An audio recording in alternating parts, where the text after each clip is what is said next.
Lifting for gym rats is easy. Lifting for normal people is hard, arduous, and annoying.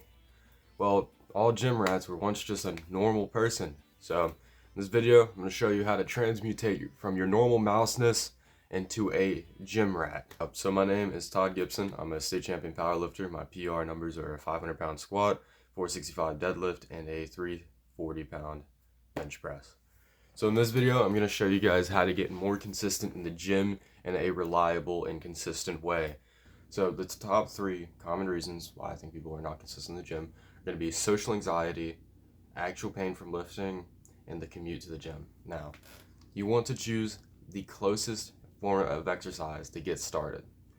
So if the nearest gym to you is something like Anytime Fitness, then don't sign up for it, because if they have a contract that locks you in there for 2 years, and if you want to leave, you have to pay $250, then it's not even really worth it. I mean, if it's a real big priority, and you don't mind spending $250 if you want to move gyms within the next 2 years, then go ahead and sign up for Anytime Fitness. So I honestly would prefer not to, but the commute is honestly the most important part of being consistent and getting into things. If you have a gym that's 2 minutes away from you, then it's a lot easier to commit to an actual exercise regimen. So now, if you have no gyms near you, then the best thing I could explain to you would be to buy some very basic equipment, like a pull-up bar that you can put on your door. You can get a lot done with pull-ups. You can do biceps. You can do your entire back. So I do that. You can do some calisthenic stuff, so you can get some weighted vests, so you can actually overload push-ups a little bit. Then eventually, you could buy a gym membership to something that's not Anytime Fitness, a little bit further away from you, because Anytime, this isn't illegal for me to say, because it's in their public contract. Basically, whenever you sign up for Anytime, you have to sign this contract, this 2-year contract that basically locks you into being there. And if you want to quit during any time, then you have to spend $250. It's some real crook stuff. So I'm gonna go ahead and get into my next point. Okay, so the next most common thing I think is wrong is basically gonna be pain. So pain, pretty unavoidable, to be honest with you. The most things that you can actually do to mitigate the pain from lifting would be just minimum effective volume. Don't go too crazy your first times in the gym. Over time, your body will get better at flushing out lactic acid, and then you'll actually just feel a lot less pain. So maybe having some good cardio health going into this could actually help you feel a bit less pain, because all the pain really is lactic acid buildup and your muscles breaking down, which means it's working. So just try and think in your head, the pain is what's making it working. As long as it's not tendon or joint pain, as long as it's this burning sensation and not this very hard sensation to explain, but the pain is unavoidable. The best thing you can do to mitigate the pain, so it's something that you're a bit more okay with, is to lift kind of on the lower side of intensity, and then eventually work your way up after you've seen the results and you're like, okay, this is working even though I'm not in much pain. Then the more pain that you actually add to the equation, the more gains you'll have, and the more you tolerate this pain, the easier it'll get to actually lift. So the next thing is social anxiety. Yeah, just as a little side note, not gonna be too long on this. Just to contribute to the whole social anxiety thing and kind of prove that I've kind of gotten over that. This is what I wore to the gym that day. All right, let's just bask in how retarded I look. All right, we got some shorts on, right, in the mix with the dad lumberjack shirt and this green shirt, which you can't see there, but there's bleach stains right there. On top of that, my freaking chain borderline makes me look like a gimp. It's like borderline choker, but I bought it, so now I have to wear it. So shit. And then just look at this dork. Okay, and you can barely see right here. That is what we call a jottle, right? So the handle on my bottle broke, and my grandma sewed together a holder for it out of a jean, and I just walk around with the jottle as my primary source of hydration. On top of that, we have the powerlifting belt. Look like an absolute tool. You don't see it either, but I just bought some lifting straps and they were still in the freaking. All right, look, bro. We get the point. All right. Look like an absolute. Oh yeah, one more thing. I had Crocs on. Just the dogs were out, bro. I just had straight up Crocs on. And on the side of my belt is furry stickers from my school that they gave me whenever qualified for something. They're like, oh yeah, here you go. Here's some nice furry stickers to freaking celebrate, I guess. Well, anyways, hope this helps you. What helped me tremendously with social anxiety, really in just general, but also operational related to the gym, because that's what this video is about, is the gym. So the best way to mitigate social anxiety from the gym, in my opinion, would be to actually just put yourself in their shoes. So first off, I'm just gonna tell you, nobody cares. If you walk into the gym and you're 500 pounds and you're the literal size of a mountain, or if you walk in the gym and you are 3 pounds and you're the size of a stick, or like a little pogo stick, no one cares. The biggest guy in there does not care. The only person that might care is maybe the country bumpkin that judges literally everyone that walks by. It doesn't matter. You could be big, small, medium, jacked, whatever you want to call it. He will make fun of you. It doesn't matter. Do not let someone else's trashy mindset that just makes fun of everyone they see because they're too insecure about themselves to actually make a change in themselves. Don't let that just throw you off, okay? Don't let anyone freaking like curb your attempts to make yourself better just because they want to bring other people down, okay? First off, the real people that matter don't care. And everyone else that does care doesn't matter. Don't worry about them. Because at some point, even if you do have some people that are like a bit bigger and they're making fun of you, at some point they were small. At some point they were skinny or fat. No one was just born muscular, I hate to say it. No one was born jacked. At some point they had to work for what they have, and if they feel like bringing other people down and acting like they were just born like that, all the power to them. But you know in your head that those people at some point were just like you, so they have literally no reason to make fun of you. So don't let these people bring you down. Put some headphones on, be in your own world.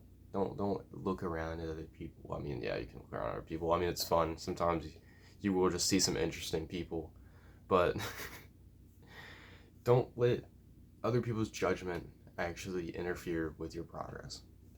It's my best advice to you. Okay, next, I'm gonna get into another thing. All right. So this is from Atomic Habits. Specify a time and place. Tell yourself the day before, or maybe that morning of, as many times as you possibly need to remind yourself. Say, I'm going to go to the gym at 8:30 p.m. at so-and-so gym. I'm going to go to this gym at this time after doing maybe this thing, and or just this time, this place. It's going to help you become a lot more consistent. So if you say you want to go after work, you could be like, I'm going to go to X, Y, and Z gym at so-and-so time after this activity. Or you can cut the extra activity. That's something called habit stacking. So you can kind of like habitually add working out afterward and after another actual habit. Now, if this habit doesn't occur every single day, then it's not smart to actually occur. So like, if you stack it to a habit that you're only doing about 3 times a week, then that's actually perfect for the gym for getting into it. But if, say, you want to work out 5 times a week, which I don't recommend for a beginner, then you would want to stack that with a different habit that you do 5 times a week that could actually correlate with the gym. Now, chances are you don't really have something that's like that, that's super convenient, so you kind of just need to be like, specify a time, place. All right, I'm going to get into my next point here. The 4 laws of behavior change. This is another thing from Atomic Habits. You want to make it obvious, attractive, easy, and satisfying. Now we're going to apply that to the gym. Obvious. How are we going to make the gym obvious? We're going to put our workout clothes in very obvious places. If you plan on going in the morning, then leave your workout clothes on your bed. If you plan on going after work, leave your workout clothes on your passenger seat of your car. And that will actually help you put a cue in your head to where whenever you see your workout clothes, you're like, oh yeah, I need to work out after work. So there's no forgetting that it's there, and it's just going to be very convenient for you to actually act on that. Now, the next one, attractive. How do you make the gym attractive? You can pair it with maybe listening to some music. That's always pretty nice. Maybe you like pre-workout. Maybe you're an absolute crackhead. Maybe you just want to feel like you're actually on the closest thing to meth. Buy you some DMMA, which is just methamphetamine, and you just, okay, I'm joking. Before I get demonetized, I'm going to cut that off now. So, Pair it with something that you like. If you like pre-workout, then pair it with pre-workout. If you've never had pre-workout before, try pre-workout. I personally, I'm burnt out on it, but your first time on pre-workout is like losing your virginity. Not that I would know much about that, but still, praise God. But sorry, a little bit of a tangent there. But you want to make it attractive. You want to make it very fun. So if you like your friends, bring your friends with you. If you like music, listen to music. Maybe invest in some headphones or something. But we're gonna get into the next point. Make it easy. Do not start off with the most scientifically proven 6 day a week hypertrophic freaking workout that you can find. Don't just pirate the first Jeff Nipple program that you can find off the internet. Make it easy. Maybe only go 3 times a week, but make sure that your cues and your habits are getting developed. Maybe only go 25 minutes at workout. Either way, something is going to be better than nothing. And over time, you can add time to these workouts and actually start optimizing for muscle growth. But in the beginning, if you're a guy, maybe just focus on the actual muscles you actually care about. That, like, primarily, like your arms, your shoulders, and your chest. You can look pretty freaking cool by just having a big big shoulders, big chest, and big arms.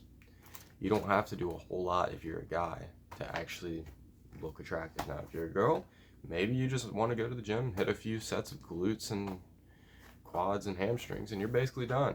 That's about, hell, even the advanced gym girls, that's about all they hit. So, I mean, hey, if you're a girl, you only have 3 body parts. Now, granted, hitting legs is way more fatiguing than hitting your upper body. Now, guys, these upper body muscles are nowhere near as big as your actual lower body fibers. So you can actually work them out quite a lot more than girls can work out their lower body, assuming they were going to the appropriate intensity to where they would actually accumulate fatigue. Most people in general don't. I'm not just going to lump this into just girls. Most guys also do not go to the appropriate intensity. But as a newbie, it does not matter what intensity you go to. You're going to get something called newbie gains, and you're going to get probably about 50% of the gains that you'll ever make over your entire lifetime by just being consistent those 3 times a week and hitting some pretty good sets. Now, you don't even have to go to failure yet. So make it easy. Now, get to the next one. Make it satisfying. If you guys can read that, me and my Neanderthal handwriting, we'll just say I'm a doctor. So make it satisfying. Track your small wins, your pumps, record some of your sets. I recorded some of my sets. I did not record all of them. I regret not recording more of my sets. But most of all, the pump. You can take progress pictures. Those are fun. You don't have to all get posted up. You don't have to get a whole film crew to freaking take a picture of yourself. But most of all, the actual pump. The pump is like a snapshot into what you'll look like in a few months of continuously working out. So you might look at the pump and be like, that's absolutely awesome. Well, if you look at that, that's satisfying. First off, it feels great, but also that is going to be you in the future. So you can look forward to that as motivation to keep you going. Okay, now I'm going to talk about how I personally got into the gym. So me personally, it was through a sport, powerlifting. Having a sport to correlate with your actual fitness, like not all fitness is going to be just gaining muscle and gaining size and stuff. You might be working out for like baseball or something. So, I mean, maybe if you correlate a sport that you have fun doing with the lifting, then you'll naturally become more consistent with the lifting. So I had powerlifting, which made it kind of a game. I had some friends that started with me at the same around time. Now, throughout the first year or two, they all left the sport. I stayed in because I was consistent and it was enough to actually get me into the habit of working out. So I didn't want to just quit when all my friends gave up. So we're going to go on to the next point, competition. Competition is one of the funnest things, especially for me. This is how I got really consistent. Is just finding people and just trying to beat them. That was it. That is the funnest thing. Correlating a sport with it and competition. If you have friends that want to stick through it with you, that's great. Because even if they only stick through it for the first year or so, then you can create a pretty good habit profile for yourself. So that's how I got into it. That's how I would recommend other people get into it. Especially if you're a guy, you should be pretty competitive. Now, obviously, the comparison of yourself to other people is the thief of joy, but my next point is going to be setting micro goals. If you set micro goals for yourself from week to week, then you'll be more motivated to show up to the gym. So, like, let's just say adding 5 to 10 pounds to your bench press, maybe 5 pounds on your deadlift, maybe 5 pounds on your squat, maybe just a tiny bit more size. Now, size would be a more long-term goal. I would say maybe every month look to add a tiny bit of size, but something more tangible like strength is very fun to track. So like maybe just try and add 5 pounds to your bench press. Make it very conservative. That way you can actually surprise yourself and not be disappointed if you do end up cutting short. Sorry the recording got cut short a little bit. I kept getting interrupted, but I want to take a chance to show you guys my course, Aesthetic Powerlifting. This is a course that I'm currently developing where I'll have 2 hours of video content basically explaining my entire methodology that I use to build my physique and go from this to that, which is quite drastic. And I'm going to show you guys everything I did, the mistakes I made, and how the most effective way to actually do that would be. I'm also going to have some other bonuses in there, but I mean, you guys can check it out yourself if you want to. Anyways, I hope this video helped you, and I hope you guys have a great day.